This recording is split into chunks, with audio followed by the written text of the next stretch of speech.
मला माहिती आहे ही बारामती, सगळे बारामतीकर नुसतेच दादांचे आणि दादा सारखे बोलायचे ते आहेत कारण तुम्ही आहात म्हणून महाराष्ट्र आहे.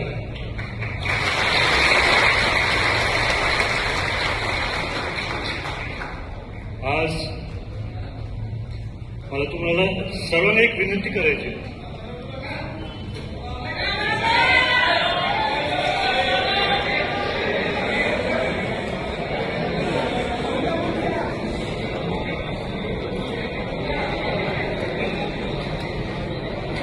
28 तारखेला थोरवर अडू शकलो. दादांचं रक्त आहे, शेवटपर्यंत थांबलो.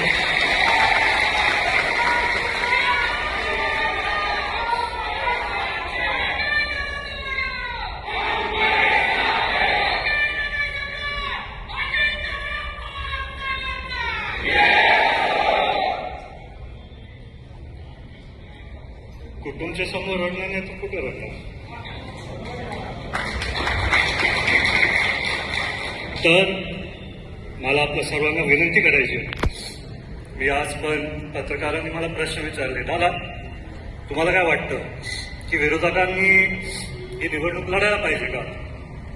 लोकसभेत पण मी बोलत आलोय, विधानसभेत पण बोललोय. दादा आपल्यात नसतील पण आपल्या हृदयामध्ये आहेत. त्यांनी शिकवलेले सगळे गुण आपल्या सर्वांमध्ये आहेत.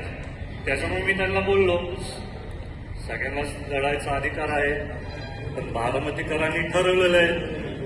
आधी पण ठरवलेलं, आता पण ठरवणार, भविष्यात पण ठरवणार. कारण अनेक वर्षापासून जे विकास कामं आपल्याला आजपर्यंत दिसत आहेत त्या आदरणीय दादांमुळे, पवार साहेबांमुळे. मी तुम्हाला माहिती आहे सगळ्या निवडणुकीत पूर्ण पवार कुटुंबाचा उल्लेख केला. याआधी पण आधी भविष्यात पण ते करत जाईल. कारण सगळ्याच पवार कुटुंबातल्या सदस्यांनी, बारामतीच्या सगळ्याच कुटुंबातल्या सदस्यांनी एकत्रित येऊन काम केलं. राजेंद्र काका असू द्या, सुप्रियाताई असू द्या, पवारसाहेब तर आहेत, श्रीनिवास काका असू द्या, दादांचं तर सगळ्यांना कायमच दिसत आलं आजपर्यंत. सुनेत्रा वहिनी असू द्या. त्यातल्या त्यात तुम्हाला सगळ्यांना एक सांगू इच्छितोय की आमच्या पिढीतल्या म्हणजे रोहित दादा, पाहत दादा, एकमेकांना मी, आमच्या पिढीतला मीच होतो पहिल्यांदा प्रचार केला 2014 मध्ये. तेव्हा बाकीचं कोणीही नव्हतं. त्या काळात पण खूप छोटं होतं. दादांना कधी वाटलंच नव्हतं की मी एवढं चांगलं भाषण देईल. त्याच्यामुळे दुर्दैव आहे की पण मला मनात कुठेतरी चांगलं वाटतं की दादांनी जेव्हा तो उल्लेख केला, हसत उल्लेख केला की माझ्या चिरंजीला भाषण देता येतं. माझा मुद्दा काय आहे की पवार कुटुंबातले सदस्य कधी आधी आले, नंतर मध्ये आले, कशी येत गेले, पण बारामतीची मी आधीपासून बघितले 2014 पासून जे दादांचे कष्ट बघितले तो बदल मी बघितला. विद्या प्रतिष्ठान असू द्या, MIDC असू द्या, आताच कोणतरी बोललो जिराय काय शब्द दादांनी केला ना, तो शब्द काढून टाकला. दादाचं कर्तव्य, दादाचं कामाची पद्धत. आज पण जेव्हा मी सगळ्याशी बघत होतो तिथं नुकसान झालं, 15 वर्ष सगळेच तिथं दादांची आठवण का आली? कारण मला कोणीतरी सांगितलं की दादा असले असते तर रात्रीच्या रात्री सगळे अधिकारी तिथं पोहोचले असते. शिकतो थोडं येईल तुमच्याकडे.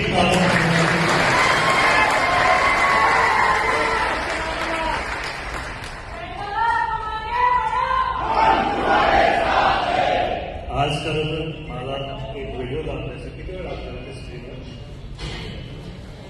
ह्याच्यावर वेळ लागतो, मी बोलतो ना. नाही तर त्यातल्या त्यात भरपूर विषय जे माझ्याकडे आले त्याच्या संदर्भात मला वाटतं की आपण सर्व चर्चा करू, एकमेकांबरोबर संवाद साधू. पण काय आपल्या बारामतीकरांनी पवारचा आवाज ऐकला आहे तर ते बोलतात ते ऐकायचंच नाही. त्याच्यामुळे सगळे तर माय गोडी चालू झालं. पण तसं नाही हो, सगळे आपण एकच कुटुंब आहे. पवार असू द्या, सगळ्यांना संवाद साधायला कधीतरी वेळ. आता मला खूप मागणी गावामध्ये दिला तो सोबत आहोत.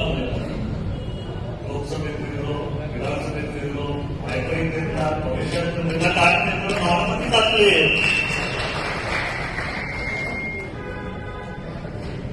विकास कामं तर मी यादी बघितली, आचारसंहिता चालू मी जास्त बोलू नाही शकत, पण भरपूर कामांची योग्य कामं योग्य पद्धतीने चालू आहे, निधी तिथं चालू आहे. जेव्हा मी एवढा मोठा घटना बघितला आणि तो दादांनी त्यांच्या काळात सगळी कामं नियोजन करून ते दुर्दैवाने आपल्याला सोडून गेले. पण दादांचं बारामतीचं संपूर्ण स्वप्न पूर्ण करायला मला तुमच्या सर्वांची खूप गरज आहे. MIDC आपल्याला वाढवायची आहे. दादा असताना त्यांना एक सूचना दिली, दादा कंपनीज आहेत पण आपल्याला थोडं वाढवायला पाहिजे. त्याच्यानंतर आम्ही काही लोकांशी बोललो, ते पण तिथं तयार झाले. पण त्याच्यानंतर 28 जानेवारी 2026 आपल्या सर्वांसाठी एक काळा दिवस. त्या दिवशी मला तर अजूनही विश्वास होत नाही. मला कधीतरी वाटतं की दादा दौऱ्यांवरून कधी येते, कधीतरी वाटतं दादाचा फोन येईल.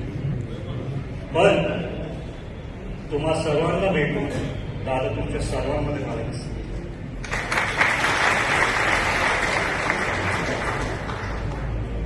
मला काय पत्रकारांनी विचारलं की तुम्ही पत्रकार परिषद देणार होता, त्याच्या संदर्भात काय झालं.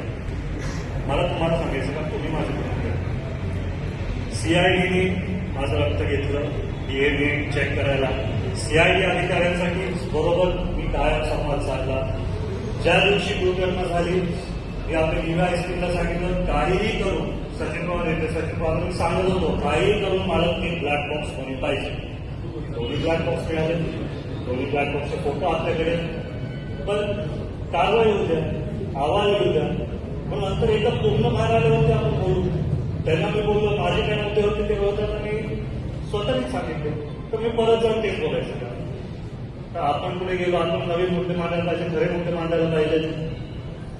आता अपघात का घातपात मला माहिती नाही.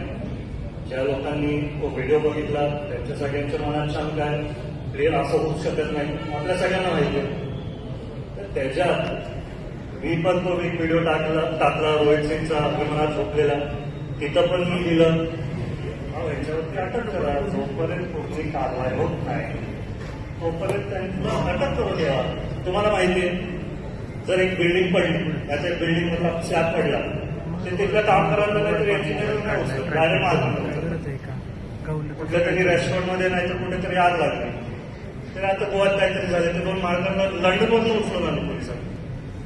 मला कुठेतरी वाटतं या कारणात तिथं का ते मतभेद करायला लागले. पण दादा पण सरकार दादाची मी सर्वांनीच महायुतीची सरकार निवडून आणली. त्यातल्या त्यात बहिणी आता उपमुख्यमंत्री, त्यांनी पण त्यांच्या वतीने CM साहेबांना सांगितलं CBI इन्क्वायरी करा. तर आपण थांबलोय, आपण करू, व्यवस्थित करू. दादा कसे व्यवस्थित करायचे, वेळ लागायचा पण माहिती पूर्ण घेऊन द्यायची. माझ्या पण मनात मला खूप बोलायचंय. मी पत्रकारांना बोललो, फायनल अहवाल येऊ द्या, त्याच्यानंतर माझ्याकडे खूप काय काय जे आहे, जे समोरील जजांनी इन्व्हेस्टिगेशन अधिकारी नाही तर ज्या लोकांना मदत होईल. काय काय वेळेस काय होतं माहिती का, जर हे होतात तर ऑलरेडी ती माहिती तिथंच मेन टीमध्ये होतं, अरे आपण हे बघ. आता 26-11 काय झालं, ते तिकडं आपल्याला टेरेस बोलतात, कारण का हे आपले पत्रकार संदर्भात आहेत, हे घुसले तिथं ते घुसले. त्याच्यानी सगळे तपास यंत्रणांना धक्का बसतो. त्याच्यामुळे मी नाही बोललो. माहिती आहे पण थोडं तपास यंत्रणांना त्यांच्या हिशोबाने व्यवस्थित कारवाई करतो.